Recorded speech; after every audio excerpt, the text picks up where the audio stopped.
Okay then, so you've just purchased your BodiTrak V1 golf pressure mat and you're working the HD Pro. So now you've got a high-speed camera working with the golf pressure mat. Okay, very first thing I do, you got to do, and this is a privilege for me to have a high-speed camera, go right to impact. Go find impact, hit number 6. Set that point. Now, on the left-hand side there, if I roll this one frame forward, you're going to see underneath that red line there is a green line.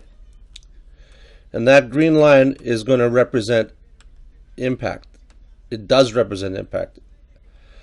But let's just ditch the velocity graph for now, okay? And we'll come back to that in a second, because we're going to do this step by step. And I hope you really enjoy this. So we're going to put the COP trace down a little lower. And we're going to go back to position number 1, get rid of all the lines. And at address, I'm looking for the tour stat tells me that 55, 45 lead foot. So what am I? I'm 48, 52. Not exactly up to tour stats in a lot of different ways. So now that white dot's going to have a little forward press, perhaps. We'll see. Keep on moving it. Yeah, just there, just a little forward press. Hovers in there real nice, 48, 51, 50, 50. Now the club's starting to go back. And I look at those 2 feet as the conductors of energy, and that those lines between it are how efficient I conduct the energy, or transfer the energy. So now you're going to see it move to the ball of my midfoot. I got 52% of my weight on my trail heel at this point. And before that white dot moves forward, I should have between 70 and 80% of my weight to my trail side. Now I kind of went too far, and I you might call this a bit of a slide, or right there, and you can see the weight's moving towards the inside of my foot. Touring pros seem to keep it all within their feet a lot better than that. But I'm just trying to give you a demonstration here today. So we're going to keep on going. And that white dot's going to move to the midfoot, to my toe, and I'm pushing nice towards impact. And I want to know how much weight I've got on my lead foot. And I'm going to get rid of everything. I want to know how much weight I've got on my lead foot at impact. Oops. Let's run it. Let's go to 6. Right there, 77. Okay, so Touring Pro says 70 to 80% of your weight will be on your lead side at impact. You know, getting there. Got a lot of work to do, but at nearly 60, I think my best days are kind of done.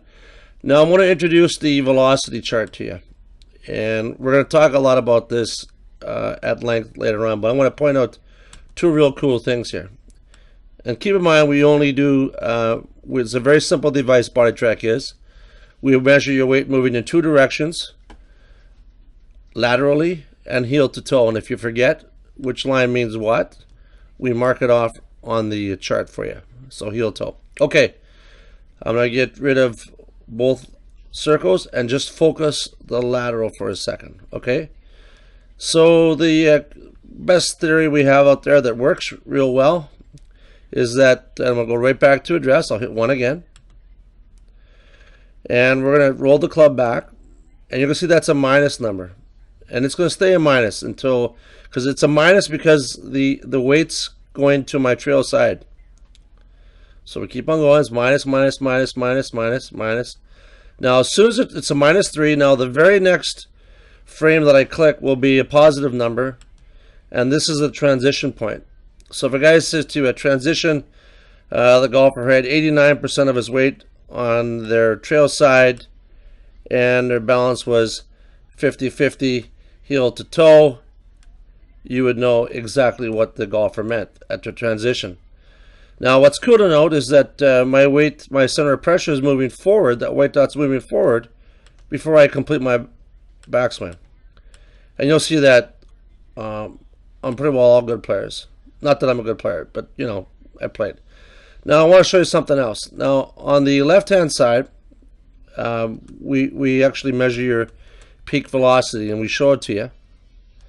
And in this case, it's 239. So it's 239 centimeters per second is my peak velocity. So I want to go back a couple frames. And you're going to watch that number with the circle on that where it says 7 right now on the velocity chart. It's going to increase. 29, 103, 206, 239. Now, in the very next frame, it's going to slow down.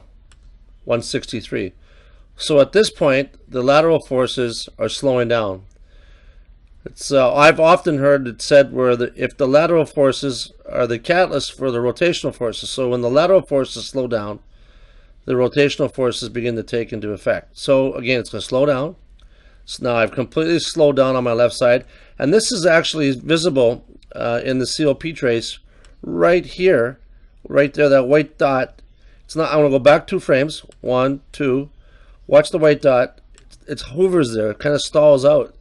It's like I'm stuck on my left side, and it just shows it these micro moves. It's very cool. And now I'm going to continue on. I kind of pull up. It's going backwards just a touch, and it's going to go forward prior to impact. And this was one of my better hits. This trace is a lateral trace, and we call it lateral because it's lateral. It goes back and it goes forward, basically on the same pattern. And at impact, I end up where that red is, all on my heel. But we're going to talk about the heel toe now. The heel toe on the velocity chart is just an indicator of it's the same thing as lateral, except that it's the yellow line on the velocity chart. You'll get all this, trust me. And it's an indicator of how much your weight's moving from heel to toe during your swing. And we'll watch that number changed during the swing. So we'll go back to 1, okay, and we'll rotate. And I don't move too much heel to toe, but you'll see that number going. If it's a minus, I move towards my heel. If it's a plus, it moves towards my toe. Why is that important? Well, if I've got a tremendous amount of heel to toe motion, you might want to consider a different type of pair of shoes. And if I've got a tremendous amount of lateral motion, you may want to consider a different pair of shoes as well. Now, sure enough, you're going to ask me, what the heck does this number on the left mean, this release factor? And this release factor is indicated in milliseconds. Nice job, Terry. And it says 149 milliseconds. I want to erase everything so I can do a better job and show you what I mean by that. It's going to say 149 milliseconds minus. And that if it's a minus, it means that it's before impact. So peak velocity, remember we said, was 239. And right now, on the velocity chart, you're going to see that's impact. That green line is impact. And right now, I've probably lost you a little bit, but don't worry, we'll get it. So it's 239. My body's slowing down. 163. 54. 29. Finally, impact. But all the release factor is, it's simply the time from the peak velocity, which was 239 centimeters per second, to impact. Why do we want to know this? Because it can be used in helping us determine what tip stiffness of shafts we should want to take a look at. All we have to do as shaft manufacturers is to correlate this time to the load on the shaft. And we are learning that as we go. This is the first look at how to use your velocity chart and the COP trace all together in one session. Terry Hashimoto with BodiTrak and V1. Thank you very much. Have a good day.